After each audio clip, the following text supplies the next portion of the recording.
What's up, everybody? Welcome back to another episode of the Don't Forget to Evolve podcast. I'm your hostess with the mostest, G Money. There's nothing funny. Um, I would like to offer up an apology before I say anything else. Whoa, not in the middle of the pod, man. Come on. I would like to offer up an apology. I know it's been like a week and a half, huh? Yo, moment of transparency. So I've been trying to record. It's not a matter of me not even trying. I've been trying to record, but for one, the one thing I would like to say, I've developed a new insecurity, right? I've become very self aware of the way I speak. So it causes me to do millions of takes, right? I'll be talking and then I'll start over because I feel as though I stuttered too much or I said like too much, like different things like that. I'm working on it, but it's something I become very self aware of now. And two, the devil working overtime. Y'all, I finally had a take. I was supposed to post the last week Wednesday, right? I had a take that I actually liked and I thought I could use. It was out of focus. I said, you know what? All right then. But this is where you guys come in. I'm very grateful for the love and the encouragement and the support that you guys give me. And because of that, I try to persist. If it wasn't for y'all, I would already say, "Boy, this ain't making no sense. Let me pack this up." You see what I'm saying? Or I would post way less frequently. I was supposed to post this Wednesday. I had something, but it would just so have it that I didn't have what I needed. Oh, y'all can see we in a new setting again. My goal for next year is to have a consistent space or some, like, I guess, like a consistent setting or background as much as possible. I still trying to figure that out. But y'all here for what I'm saying and not for what I look like. And I appreciate you for that. You feel me? Outside of that though, I hope everything is good with y'all. I hope y'all been good. I hope y'all week was good to y'all. Y'all was good to the week. I hope you staying hydrated. I practice what I preach. I practice what I teach. All right. Let's get into it, right? Let's get into our first segment, our speakeasy, where we speak easy. Duh. It's this is gonna be a little different. So I have a two-sentence poem for you that'll just lead me into everything that I want to say. All right. Attempting to balance a lot right now, but I don't know how. I'm wearing many hats and warding off rats. I close my eyes at 2 a.m. Then I'm right back at it again. I think that's pretty self-explanatory, y'all. I've been working overtime. I've been doing it all. You know, whew, it's a lot. I'm literally a jack of all trades. I'm coaching, entrepreneur. Like I'm working on.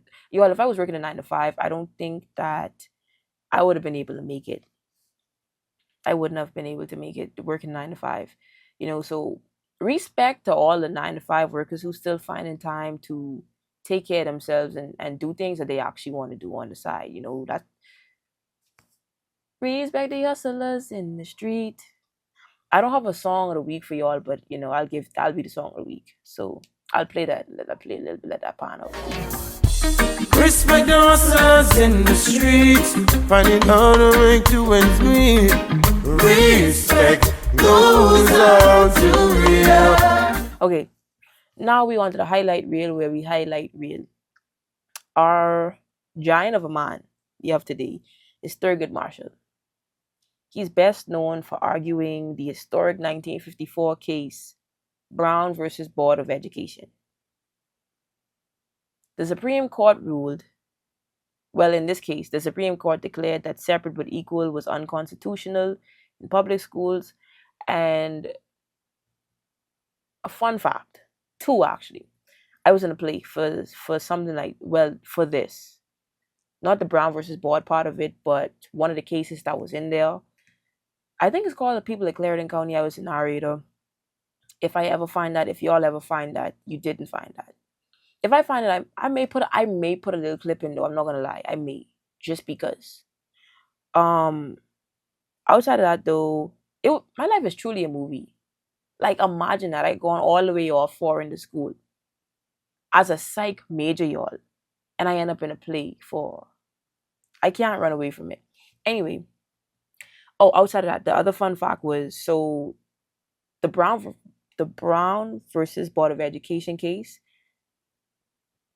The Brown, okay, so how they do cases like this when you have a, what would I say, a collective, like collective cases that you take into the Supreme Court, or um you choose it's usually the case is named by the first case within the collective, right? And the Brown case was not the first. It was actually Briggs versus Elliott.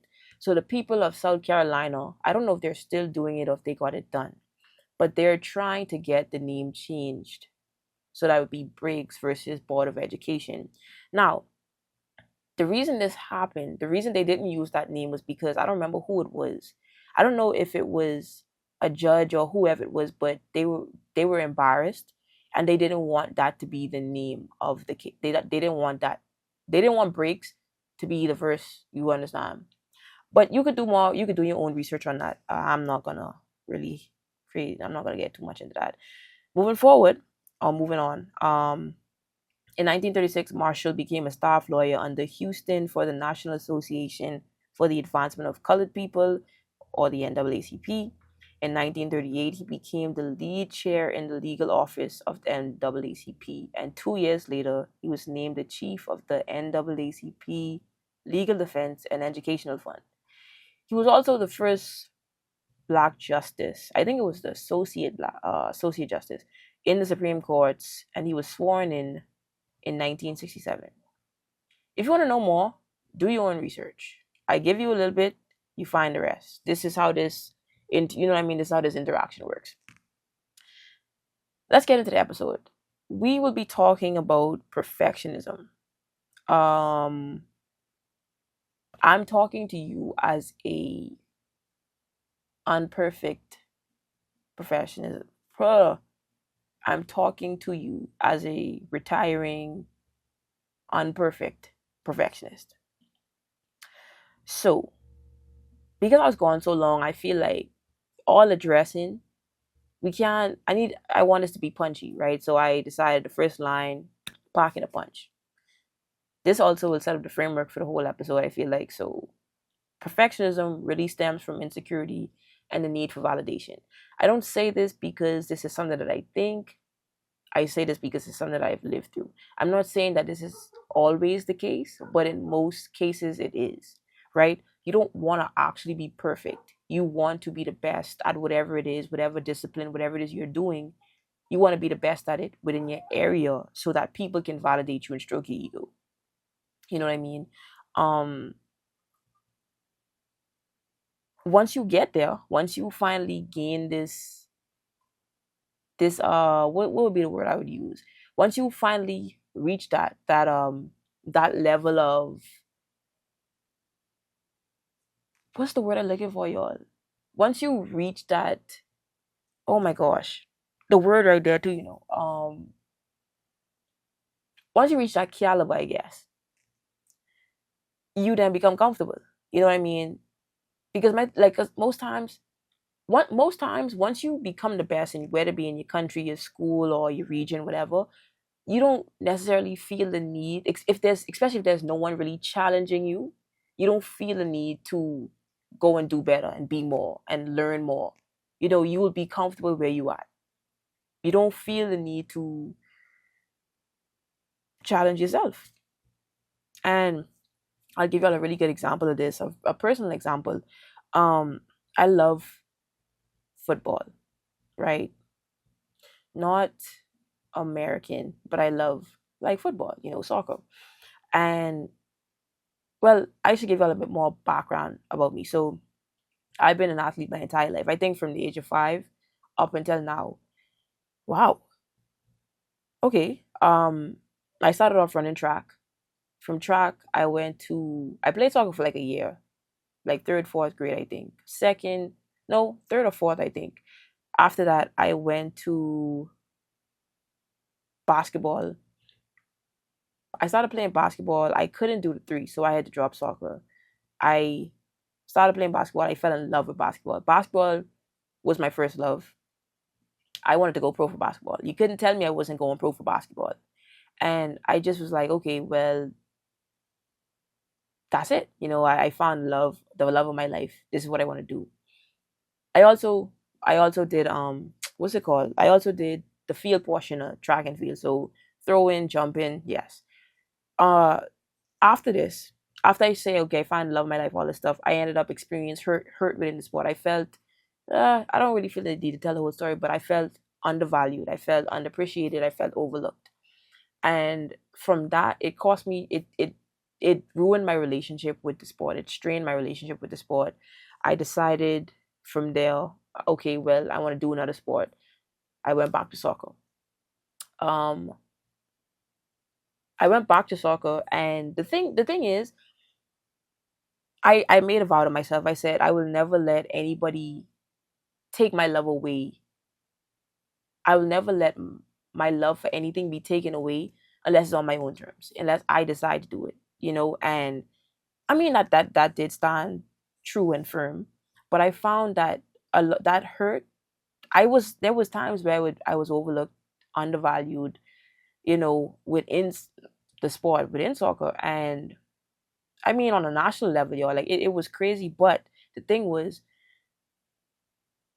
it would just fuel me, right? It would trigger that hurt I felt as a kid, right? That inner child, it would trigger that, and I would just find myself working so hard just out of vengeance. I wanted to be perfect at it, not solely because I had a love for the sport, but because I had something to prove. Like I need to be the best at this because you're not going to keep overlooking me. I'm not going to keep being overlooked and underappreciated.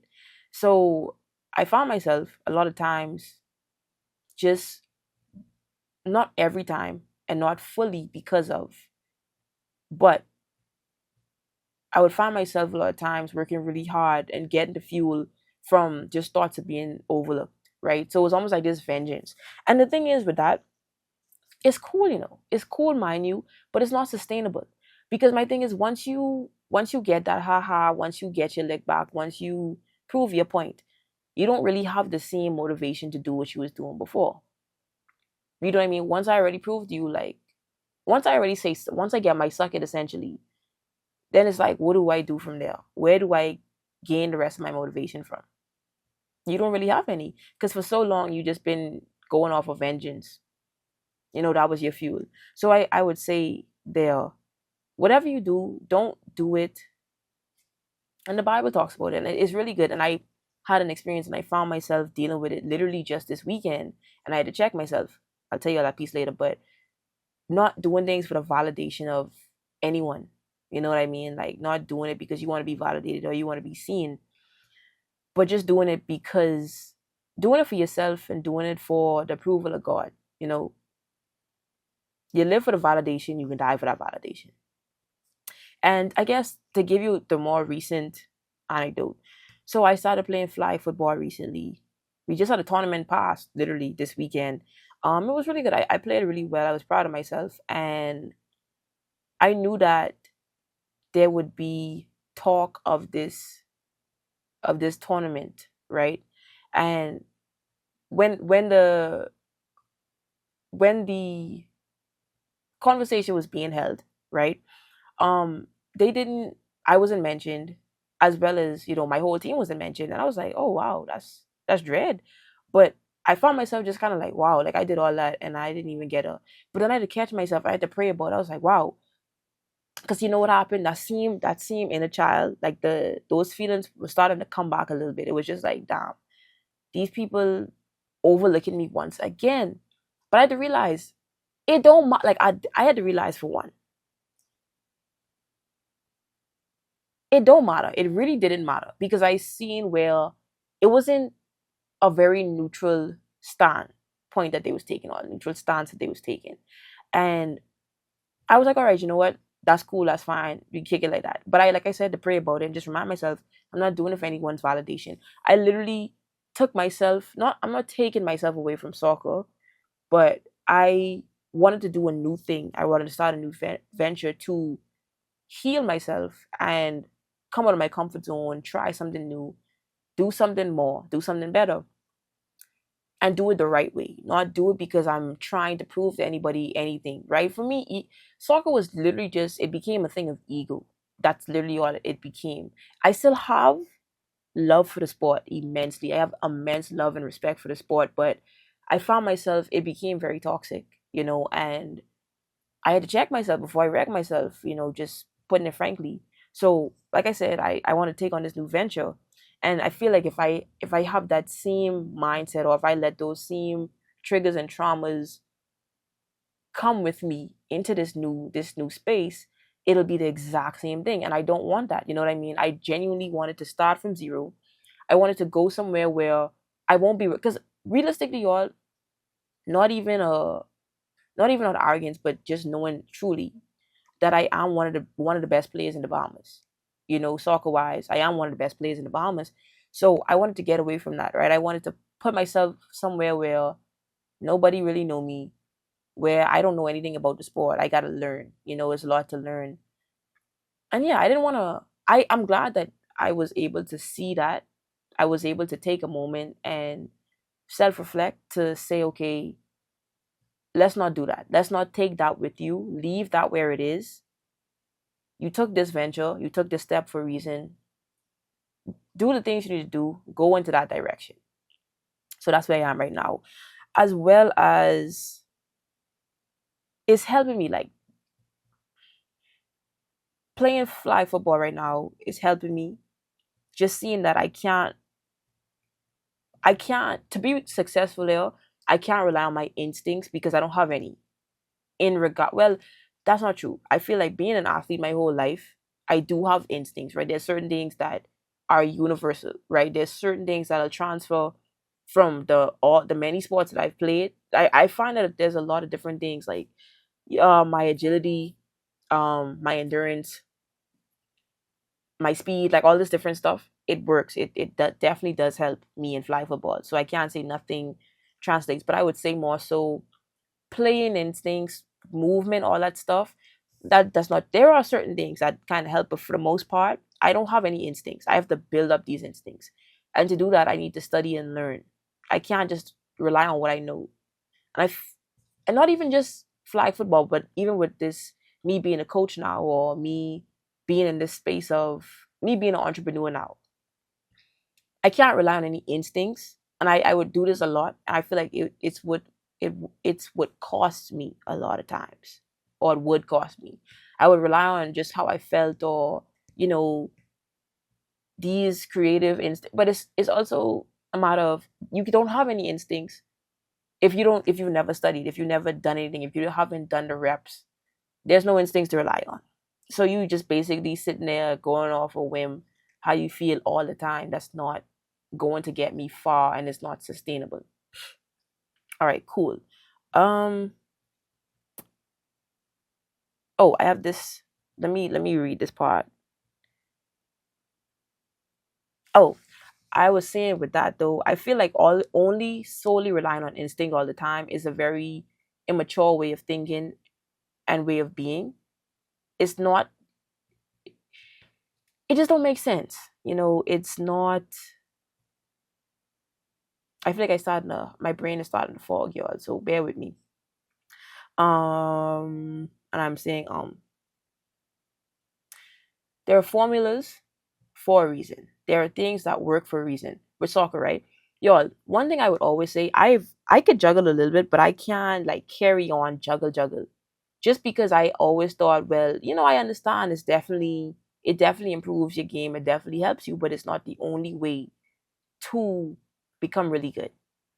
But mind you, all of the players that I look up to, and I always gravitated towards, they could juggle, hands behind their back, blindfolded, one leg, they could juggle calmly. So what makes me feel like I'm any different? You know what I mean? I My brain is fogging, y'all. Okay, I need to trademark this because this is really good though. But I said talent will only take you so far before you hit a wall that only hard work can take you over. Quote that. but make sure you get my credit. Talent will only take you so far before you hit a wall that only hard work can take you over. Sometimes you need a moment of silence to let things really seep in. Okay? I say this, I mean, I don't want to really beat a dead horse, but what I will say is with photography and videography, I have a talent for it, right? With creative things, I have a talent for it. But talent is really just an indicator, it's not to be your end all be all. It is important to study and learn. And I've found that I've become a way better photographer, videographer. Um, I just become way better and I know way more. I'm able to produce a way better video, right? My podcast is able to thrive and flourish and just look better, look more like it looks a little aesthetic, a little more pleasing to the eye, just because of certain things I understand now when it comes to lighting and white balance and all that. I didn't know any of this stuff before, mind you, but now that I know it, I can show it. You know what I find kind of awkward? That moment when I trying to read the notes, right? I trying to read all the notes I have or read off the script. I'll be talking about something. I get into it, then I look, and I'll be like, oh well, how do I sneak this in there? Then I have to be like, oh well, I have this written down. Or when I try to transition from one thing to the next, and it's just kind of this, and I gotta look back down and come back up.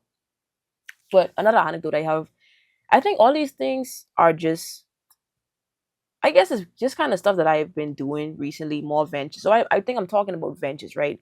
And I know y'all saying, well, Gabby, y'all probably ain't even saying this. Y'all just listening because y'all love to hear me speak, I appreciate it. But no, I think right now we just doing a lot of anecdotes so y'all could kind of see how it rings true in my life. So right now I want to talk about my coaching experience. I've coached, I've been coaching from I've been coaching from I think like 2022 or no, a little bit before that I believe, right? And I found that a lot of my coaching, I thought coaching was easy because in my mind, well, I played a sport. I played a sport. I not even I played. I was still playing. I still play soccer, right? So I shouldn't have no issue telling these kids how to do certain things. But then I took this course. I took my C license course, right? Which is very full circle because I've been saying for maybe since like 2022 that I wanted to get my coaching's license. And I finally did it. So I'm proud of myself. Um, should I like use this moment to kind of tell you all some more stuff too? No, after this. I'll do that. Okay. So yeah, like I said, I thought it was really easy, but I took the course and I realized like coaching is actually harder than I thought. It really is because before I would never sit there and plan out nothing beforehand. Well, I just in general, not even just from coaching, but I wouldn't plan anything out. And I find that I would struggle so much more with doing stuff because I wouldn't plan anything out. So I've become more structured just as a person overall, but structure is very important as a coach. And then when you start to have these kind of guidelines and rules and tricks and the way you judge yourself, the way you not even really I would say critique yourself, it's different. The standard you hold yourself to is different. Because now I look at it like, wow. Because you really think about it, these kids they looking up to me to get them where they want to be. They want to play good football. So they're looking at me trying to get there. But it's not just about the soccer, it's about life. And I feel like I have a calling to you that I always felt this way just because I am very invested in helping people, but specifically the youth, become the best version of themselves that they can absolutely or possibly be, right? Um, so I found that the way I deliver my message, right? The way first impressions are very important, especially when it comes to kids. The way you carry yourself, the way you speak to them, the way you speak to the other kids versus how like it's just so many different things you don't even think about. And then you have this generation. Is it when I was coming up, when I was you know what I mean? Like, I'm about to give you a little bit of that speech right now. When I was coming up, the coaching scene was so different because I found in this course There are things that I didn't think about soccer the way that I think about it now, or I would have never heard certain things the way I've heard it in that course before, just because our coaches didn't really have that. You know what I mean? A lot of coaches were just coaching off of what they know, the ball knowledge that they had. So I don't know. I just think that was pretty interesting, as well as just the generational difference in the youth right now.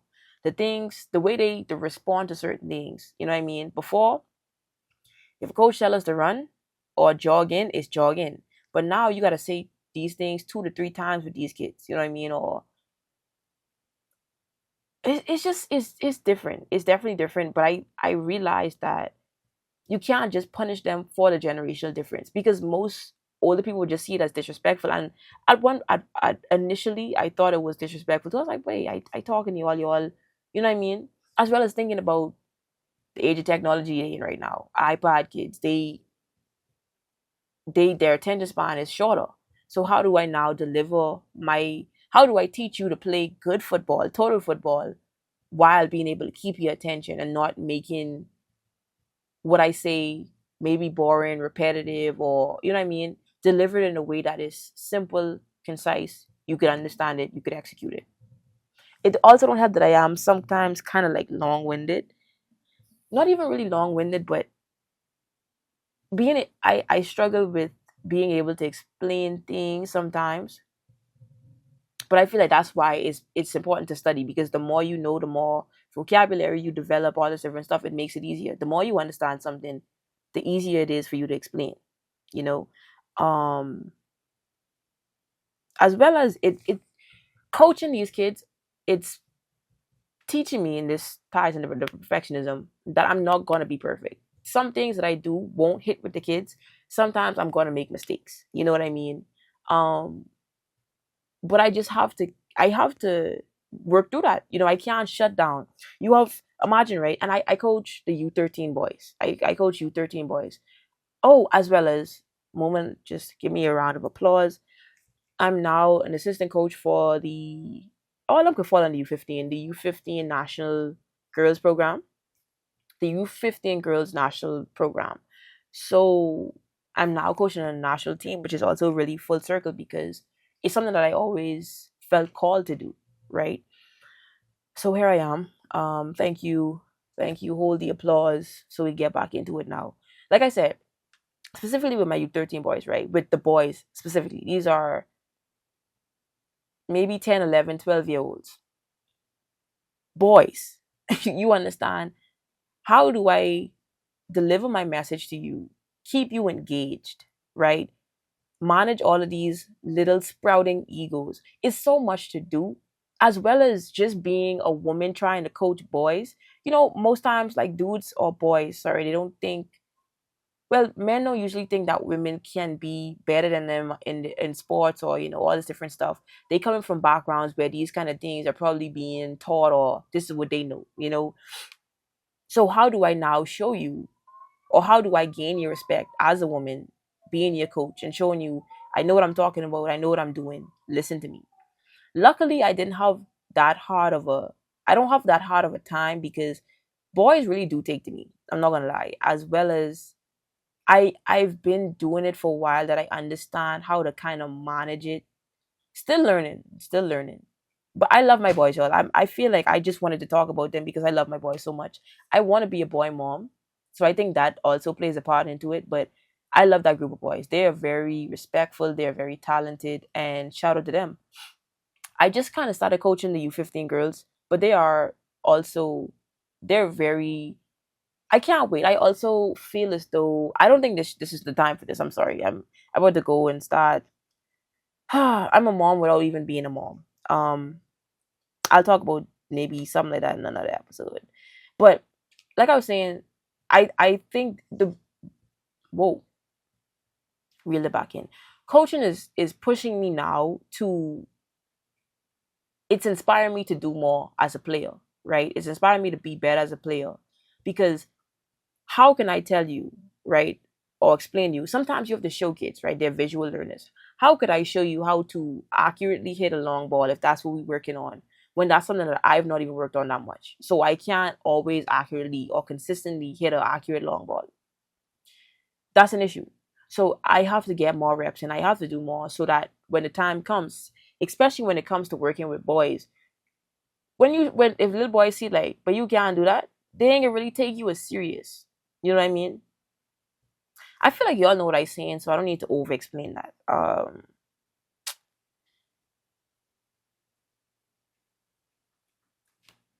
Also, it's coaching is also teaching me to be more humble. Is humbling me as well as it's teaching me to embrace the unknown and not knowing and the mistakes. You know what I mean? Telling my boys, hey, that was a mistake on my end. Like I do this thing with them where they make a mistake or they do something that they ain't supposed to be doing, they know it. It's sorry, coach. If I do something wrong or if I tell them something wrong or however that go, you're sorry. Like just encouraging or building this environment of we're all human. You're not gonna be perfect. There is room to improve always. We make mistakes here, but we also hold each other accountable. I want them holding me accountable as I hold them accountable. I don't want them to see me as this authority figure that's way up here. And you know what I mean? It's more so like I am an authority figure. You all just need to respect me, but at the same time I am human. And you can meet me. You can meet me. I don't you can meet me. I can be here with you. I'm not always here. I can be here with you. You understand? Like, yeah, I'm your coach. I am a authority figure or whatever, I guess. But at the same time, like I'm still, you know, as well as okay, for me, y'all I really just love talking about it. But I think they're also getting a very vulnerable version of me. Because being a coach, I'm very new to being a coach, right? Making mistakes, figuring out, well, I thought this drill was gonna work, this isn't working, different stuff like that. And they also meet me with grace. They don't make me feel like, you know, I don't know, guys. I just love my kids. I just wanted to talk about my kids. Okay, I shout out to them. Shout out to them kids. Um, yes, and okay, and then it also teaches it's maturing me as well because it does take a lot of humility to say I need to relearn this. Even though I thought I knew something very well, no, I need to relearn this, or I don't know enough about this, and telling them that's another thing. It's like telling them, oh, I'm not very sure about this. I don't know a lot about this. Let me look that up. Versus trying to pretend like I know. You know what I mean? And with this being said, I want to take a moment.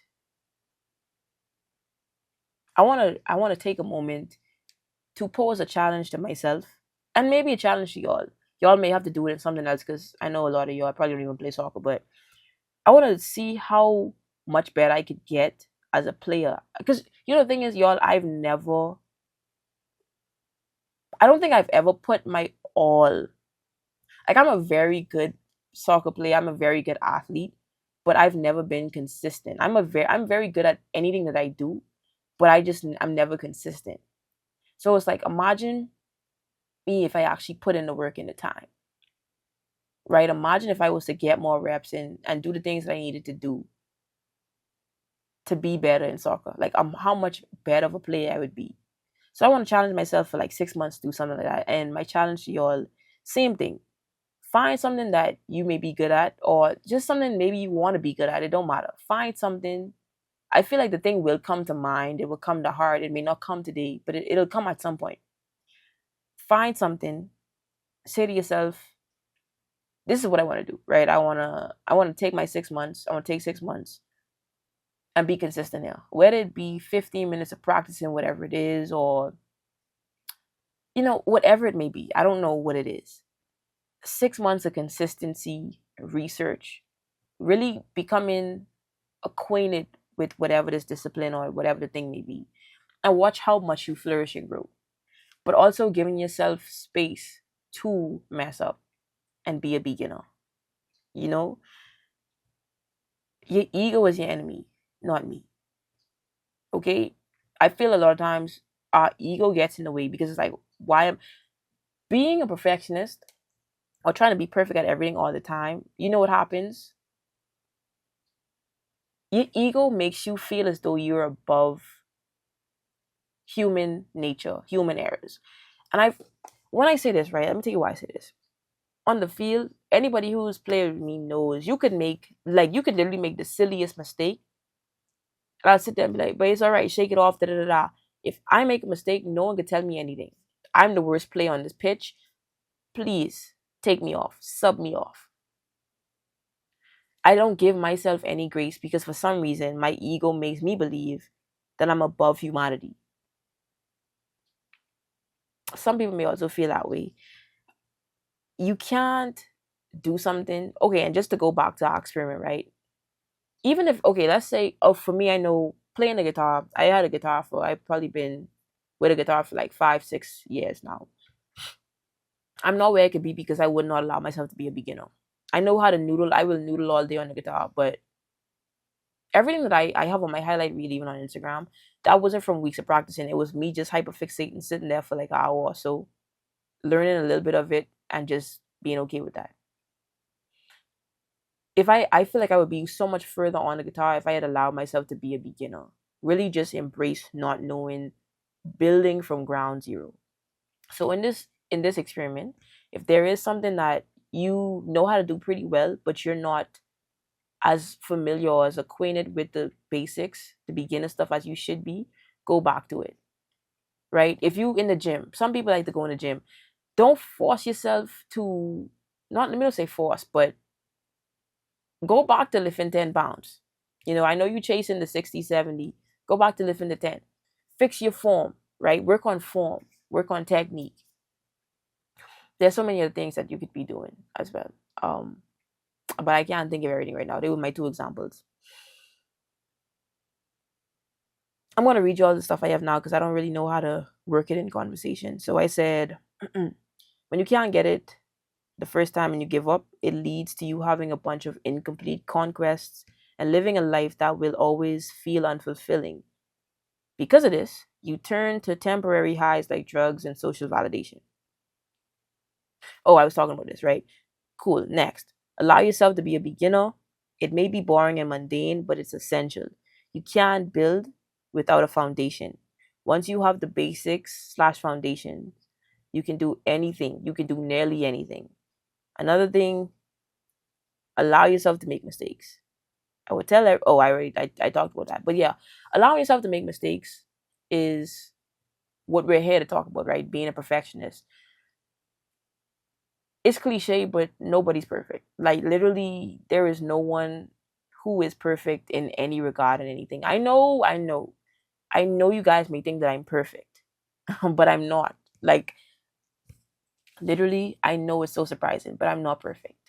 I forget that I'm not perfect sometimes, and I hold myself to this crazy standard.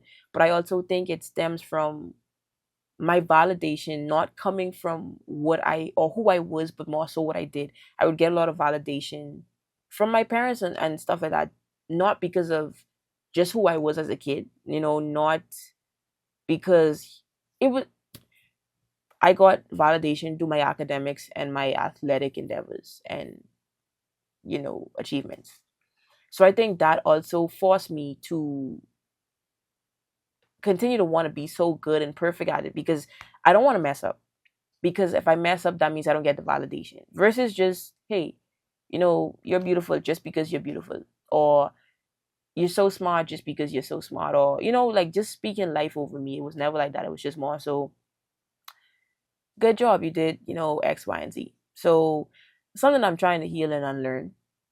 I think that also that's where a lot of perfectionists, their perfectionist ways stem from, that lack of validation as a child just for being, because I know everybody knows somebody who's so terrible at almost everything, but they're so confident or happy, or you could tell the people who was validated as a child just because they don't have to even be good at anything. You knew their parents would just validate them. They didn't have to do it well, but it's just like, oh, good job, honey. It don't matter what it was. You can tell those people because of just how they carry themselves now, how they're not afraid to do something wrong.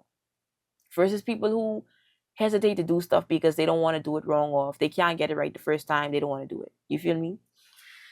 But y'all, in closing, we wrapping it up. I hope this was a good episode. I caught brain fog sometimes. We only going up from here though. You feel me? My brain's still foggy. I'm not gonna lie. I hope this was a good episode for y'all. Let's close it out. My two pieces of advice I would say: enjoy being a beginner. You know, if you try to do everything now, there won't be anything left.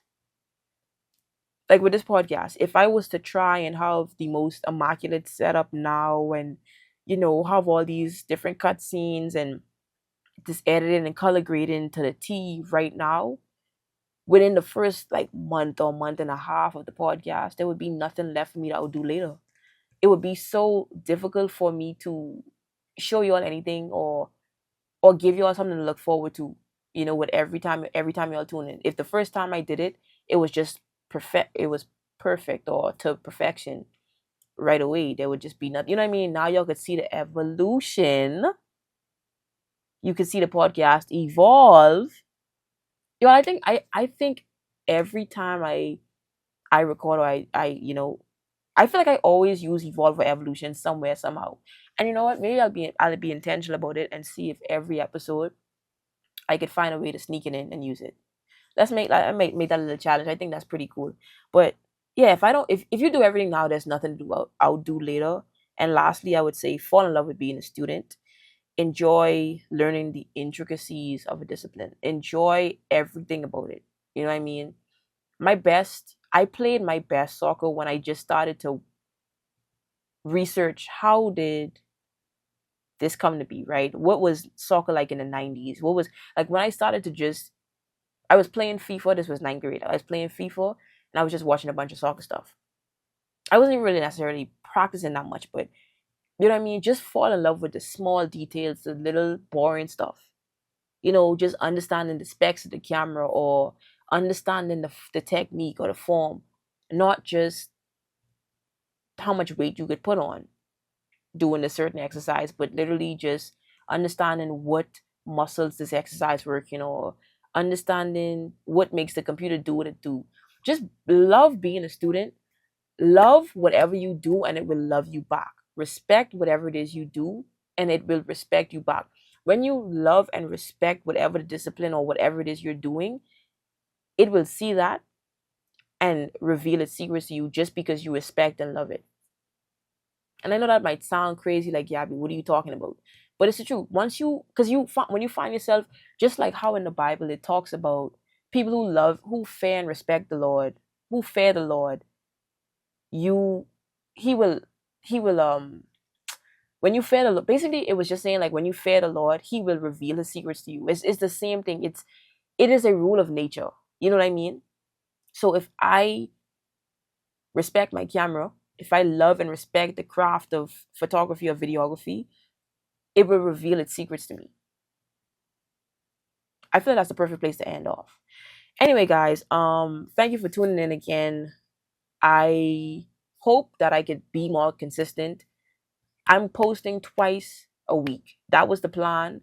I didn't get to post on Wednesday, but your mini episode coming. The mini-sode series I'll explain in that next episode. Yeah, man. Listen. Be blessed. I'm glad that I'm able to record this, get this out to y'all. Be blessed. Don't stress. Stay safe. Stay hydrated. Get educated. Be liberated. G Money signing out.